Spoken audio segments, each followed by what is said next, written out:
कक्षा 10 के सभी विद्यार्थियों का मेरे चैनल में हार्दिक स्वागत है।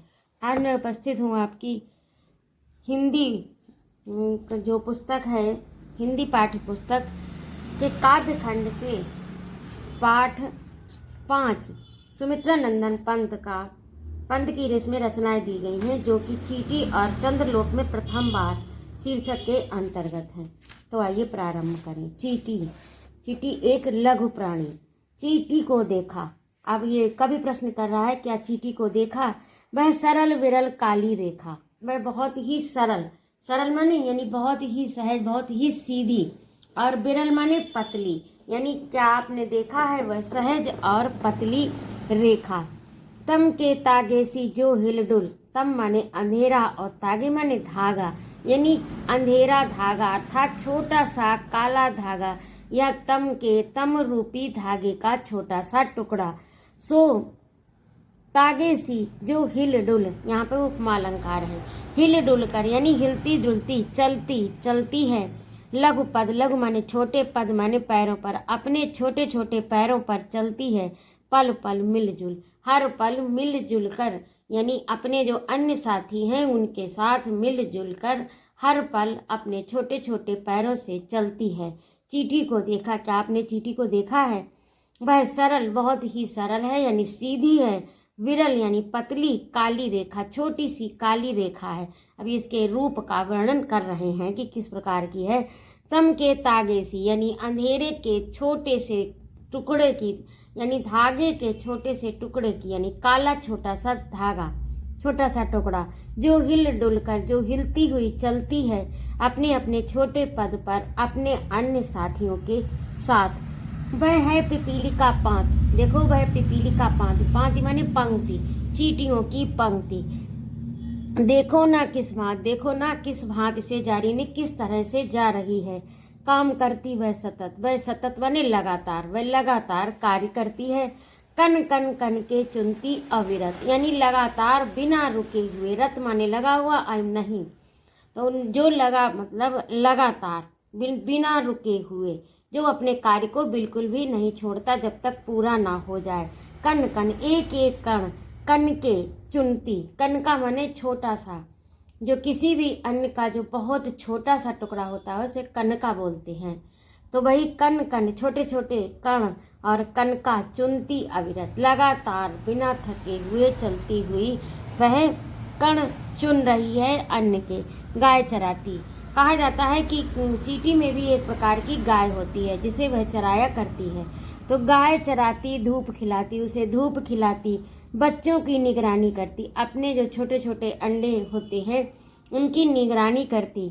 लड़ती अर से तनिक न डरती, और बराबर, अर माने समुद्र से शत्रु से डरती है। लड़ती अर से, शत्रु से लड़ती है। तनिक न डरती, जरा सा भी नहीं डरती। दल के दल सेना संभारती, सैनिकों का पूरा दल संभाल लेती है। जैसे सैनिकों की टुकड़ी होती है वैसे ही चींटियों के दल होते हैं, उनको वह संभालती है, नेतृत्व करती है उनका। घर आंगन जनपथ बुहारती, घर आंगन जनपथ यानी सड़क बुहार आती है, अर्थात उसमें जो भी पड़ा होता है उसे ले जाती है धीरे धीरे अपने घर में। चींटी है प्राणी सामाजिक। चींटी जो है वो सामाजिक प्राणी है।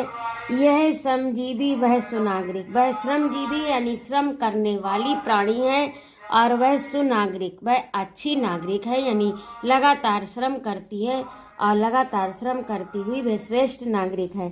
देखा चींटी को देखा है, उसके जी को, उसके हृदय को देखा है। भूरे बालों की सी कतरन, ऐसा लगता है कि भूरे बालों की कतरन हो, यानी बालों के टुकड़े छोटे छोटे कर दिए गए हो और वो चींटी के रूप में हो। तो छोटे छोटे जिस तरह से भूरे बालों की कतरन होती है, वही चींटी का आकार, प्रकार और रंग होता है। छिपा नहीं उसका छोटापन छिपा नहीं रहता है, वो दिखाई देती है। वह समस्त पृथ्वी पर निर्भय, वह संपूर्ण पृथ्वी पर निर्भय होकर रहती है, निडर होकर रहती है। विचरण करती श्रम में तन्मय, और वह परिश्रम करती है, तन्मयता के साथ परिश्रम करती है, श्रम से तनिक भी डरती नहीं। वह जीवन की चिंगी अक्षय, अक्षय माने जो नष्ट ना हो, चिंगी यानी चिंगारी, वह जीवन की अक्षय कभी न नष्ट होने वाली चिंगारी है। वह संदेश देती है कि देखो, श्रम में से अपना जी चुराना नहीं चाहिए। वह भी क्या देही है तिल सी, वह क्या शरीर है उसका तिल सी, जरा सी छोटी सी तिल के समान। अब 3 उपमाएं दी हैं, भूरे बालों की कतरन, एक अंधेरे के धागे रूपी छोटा सा टुकड़ा, और एक तीसरी उपमा दी है कि वह भी क्या देही है तिल सी, प्राणों की रिलमिल झिलमिल सी। वह क्या शरीर है उसका जरा सा, प्राणों की रिलमिल झिलमिल सी, लेकिन उसके प्राणों में चेतना अत्यधिक है। शरीर भले ही छोटा है, लेकिन उसके प्राणों में चेतना अत्यधिक है। झिलमिल सी, दिन भर में वह मीलों चलती, वह पूरे दिन में धीरे धीरे मीलों दूरी पार कर लेती है, अथक कार्य से कभी न डरती। और वह जो परिश्रम, जो थकाने वाले कार्य हैं, उनसे वह बिल्कुल नहीं डरती, अर्थात अथक परिश्रम करती है। अथक माने जो थके ना, बिना थके हुए लगातार परिश्रम करती हुई कार्य से कभी ना टलती। वह अपने कार्य को टालती नहीं है, यानी बराबर कार्य करती रहती है। तो इस प्रकार से चीटी शीर्षक के अंतर्गत ये आपका जो पद्यांश है वह पूरा हुआ, काव्य का अंश। अब जो है अगला देखिए, इसमें कवि ने यहाँ पर इसका काव्य सौंदर्य आपको बता दें तो कवि ने यहाँ चींटियों की श्रम के द्वारा चींटियों की कर्मठता का सजीव चित्रण किया है, और मनुष्य को यह संदेश दिया है कि श्रम करना चाहिए, यानी कर्मठता का संदेश दिया है। चींटियों की लघुता एवं कर्मठता का तुलनात्मक स्वरूप इस भाव को अभिव्यक्त करता है कि शारीरिक क्षमता का कर्मठता से कोई संबंध नहीं होता। और इसकी भाषा जो है वह साहित्यिक हिंदी है, रस इसका शांत है, गुण इसका प्रसाद है, अलंकार इसमें अनुप्रास, उपमा तथा पुनरुक्ति प्रकाश है। भाव साम्य भी आपको बता दें, कविवर राम नरेश त्रिपाठी ने भी इस प्रकार का लिखा है कि कर्म तुम्हारे धर्म अटल हो, कर्म तुम्हारी भाषा हो, सकर्म ही मृत्यु तुम्हारे जीवन की अभिलाषा। तुम्हारे जितने जीवन की अभिलाषाएं हैं वे कर्म और धर्म से, श्रम से जुड़ी हुई हों। तो इस प्रकार से ये आपका चीटी वाला पूरा हो गया। अब देखिए चंद्रलोक में प्रथम बार मानव ने किया पदार्पण। अब इसमें कवि जो है चंद्रलोक में प्रथम बार, उस पर इन्होंने लिखा है और उस पर आधारित ये काव्यांश है। तो आइए देखते हैं। चंद्रलोक में प्रथम बार, यानी जब मनुष्य चंद्रलोक पर प्रथम बार गया, मानव ने किया पदार्पण माने वहां पर गया। जब मनुष्य चंद्रलोक पर पहली बार गया, छिन्न हुए लो देश काल के दुर्जय बाधा बंधन। उस समय छिन्न भिन्न हो गए, यानी वे सभी बंधन टूट गए जो दुर्जय थे, जिनको जीता नहीं जा सकता था। वे सारे बंधन उस समय टूट गए। देश काल के बाधा बंधन, वे सभी बाधाएं उस समय टूट गई और मनुष्य ने विजय प्राप्त कर ली, यानी वह चंद्रमा पर पहुंच गया। जो सदियों से वो सपना देख रहा था चंद्रमा पर पहुंचने का, तो जब उसने प्रथम बार चंद्रमा पर चंद्रलोक में पदार्पण किया तो छिन्न हुए लोग, मतलब उसके जो बाधाएं थी, बंधन थे, वे सब छिन्न हो गए, अर्थात नष्ट हो गए। बाधाओं के बंधन वे सब नष्ट हो गए। कौन से बाधाओं के बंधन? जो कि दुर्जय थे, अर्थात जीते नहीं जा सकते थे। दिग्विजयी मनुसुत निश्चय, और दिग्विजयी मनुष्य हो गया, मनुसुत या मनु के पुत्र अर्थात मनुष्य, और इस प्रकार से मनुष्य जो था वह दिग्विजयी हो गया। दिग का अर्थ दिशा होता है, यानी दिशाओं पर विजय प्राप्त करने वाला निश्चय ही हो गया। ये महत ऐतिहासिक क्षण, ये बहुत बड़ा ऐतिहासिक क्षण है। इस क्षण ने एक नया इतिहास मनुष्य जीवन में और पूरे संसार के सम्मुख प्रस्तुत कर दिया।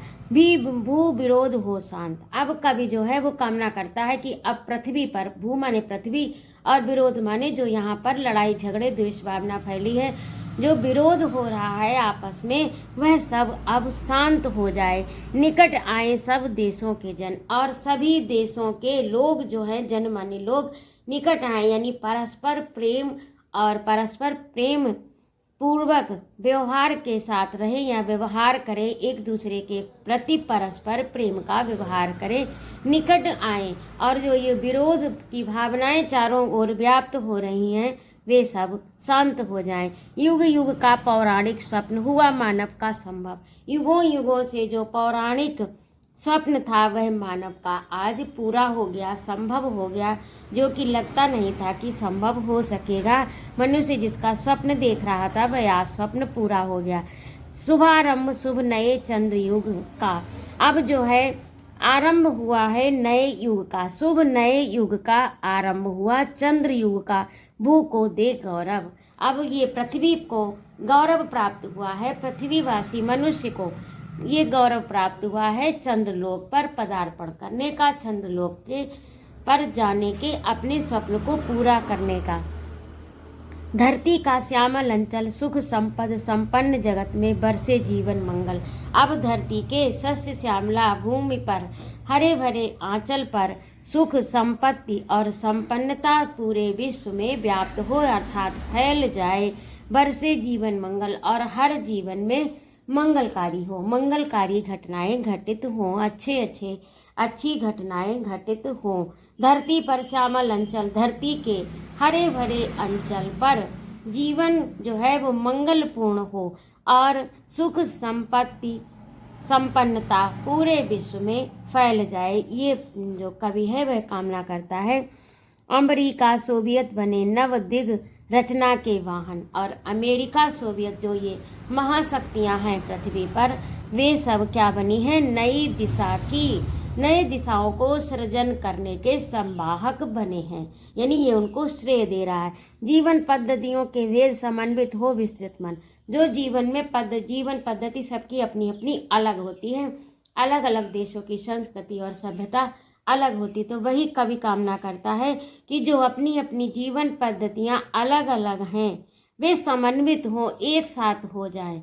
अर्थात कहने का अर्थ है कि अलग अलग जो प्रवृत्तियाँ हैं, अलग अलग जो जीवन पद्धति है, वे प्रेम पूर्ण व्यवहार में किसी तरह से बाधक ना हो, यानी सब में आपस में समन्वित हो जाएं, एक हो जाएं, द्वेष भावना को छोड़कर एक साथ रहने का संकल्प लें, प्रेम पूर्वक एक दूसरे से व्यवहार करें। विस्तृत मन समन्वित हो, विस्तृत और मन का जो विस्तृत मन जो है वो विस्तार पाए अर्थात उदारता को धारण करे, किसी के प्रति संकुचित भावना का त्याग कर दे, किसी के प्रति द्वेष भावना न रखे, बल्कि अपने मन में उदारता लाए, मन का फैलाव हो। यहाँ पर मन के विस्तार से तात्पर्य उदारता से ही है, यानी मन में भी लोगों के लिए जगह होनी चाहिए, अर्थात स्वार्थपरता की भावना का त्याग करें और एक दूसरे का आदर और प्रेम समर्पित करें, यही इन पंक्तियों का आशय है। अणुयुग बने धरा जीवन हित स्वर्ग सृजन का साधन। अब ये जो अणु का युग है वह धरा जीवन के कल्याण के लिए हो, हित माने कल्याणकारी हो। पृथ्वी पर जो जीवन है मनुष्य का वह कल्याणकारी हो, किसके द्वारा, आज का ये जो अणु युग है वह पृथ्वी पर जीवन के लिए कल्याणकारी हो, न कि विनाशकारी। स्वर्ग सृजन का साधन, यहाँ पर स्वर्ग को रचने का साधन बन जाए ये अणुयुग, यानी सभी को स्वर्गिक आनंद की प्राप्ति हो, अर्थात सुख सुविधाएं सभी को प्राप्त हो। अणुयुग जो है वो जीवन के कल्याणकारी मार्ग को प्रशस्त करे। मानवता ही विश्व सत्य, विश्व में सबसे अधिक सत्य है तो क्या है, मानवता। मानवता से ही मानव जाति संरक्षित रह सकती है, अगर मानवता नहीं होगी तो विनाश हो जाएगा, और जब मनुष्य ही नहीं होगा, मानवता ही नहीं होगी, तो फिर अन्य भौतिक साधनों के होने से क्या औचित्य रह जाएगा, यानी कोई भी औचित्य नहीं रह जाएगा। तो कवि का कहने का तात्पर्य है कि भौतिक वस्तुएं जो हैं वह नश्वर हैं, और पृथ्वी पर मनुष्य जब तक है तब तक ही पृथ्वी का अस्तित्व, जब मनुष्य ही नहीं होगा और मनुष्य के अंदर मनुष्यता ही नहीं होगी तो अन्य की कल्पना करना असंभव है, अर्थात भौतिक साधनों की कोई भी उपादेयता या उनकी सार्थकता नहीं रह जाएगी। भू राष्ट्र करें आत्मार्पण। अब जो भू के यानी पृथ्वी पर जो अन्य राष्ट्र हैं, सब राष्ट्र मिलकर आपस में आत्मा का अर्पण करें।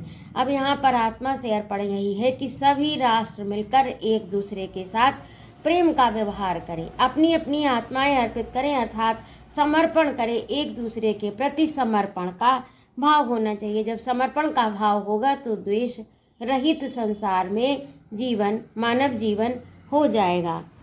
जगत सुप्रद धरा चंद्र की प्रीत परस्पर, और धरा यानी पृथ्वी और चंद्रमा की प्रीत, आपसी प्रीत जो है जगत प्रसिद्ध पुरातन, विश्व में पुरातन यानी पुराने प्राचीन समय से चली आ रही है। जगत में ये प्रसिद्ध है कि पृथ्वी और चंद्रमा की प्रीत पुरातन काल से चली आ रही है। ऐसा विश्व में, ऐसा संसार में प्रसिद्ध है। और इस पर इन्होंने उदाहरण देकर लिखा है कि हृदय सिंधु में उठता स्वर्गिक ज्वार देख चंद्रानन, यानी जो समुद्र है वह पृथ्वी का हृदय है, और जब पूर्ण रूप से पूर्णिमा का चंद्रमा होता है तो उस पूर्ण चंद्रमा को देखकर समुद्र में जो हिलोरें उठती हैं वह इसी बात का प्रतीक है कि पृथ्वी और चंद्रमा की प्रीत पुरातन है, और उसके इस स्वरूप में, सुंदर रूप में देखकर पृथ्वी के अर्थात सागर के हृदय में हिलोरें उठने लगती हैं।